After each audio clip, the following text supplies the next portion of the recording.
ব্যাংককে বাড়ি করেছে, দুবাইতে বাড়ি করেছে, মালয়েশিয়ায় বাড়ি করেছে, তাদের থেকে টাকাটা নিয়ে আসে। প্রিয় বন্ধুগণ, যার বিরুদ্ধে আজকে কথা বলছি এই কারণ, তার কাছে যা টাকা আছে, তার কাছে যা অবৈধ সম্পদ আছে, তার ছেলেকে যে উপজেলার চেয়ারম্যান করেছে বিনা ভোটে, তার ভাইকে যে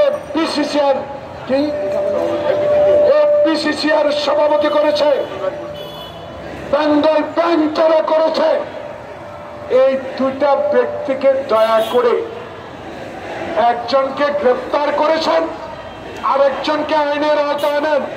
এদের থেকে যত টাকা আছে, এই টাকাগুলো যদি ডক্টর ইউনূস আপনি আদায় করতে পারেন, ২১৬ বছর এবং জুলাই আগস্ট বিপ্লবে যেসব লোক আহত হয়েছে, পঙ্গু হয়েছে, অসুস্থ হয়েছে, ইন্তেকাল করেছে, শহীদ হয়েছে, তাদের পরিবারকে টাকা সাহায্য করার পরে অনেক টাকা থেকে যাবে। আজকের এই জাতীয়তাবাদী ফোরামের পক্ষ থেকে আমি দাবি করব, অনতিবিলম্বেই অবৈধ মোরশেদকে রিমান্ডে এনে তার অবৈধ সম্পত্তির হিসাব নেওয়া হোক। একটি চক্র আহ্বান চলছে তাকে বাঁচাবার জন্য, সেই চক্রের নামে আমরা চিরে প্রকাশ করব। সবাই ভালো থাকেন। আল্লাহ হাফেজ।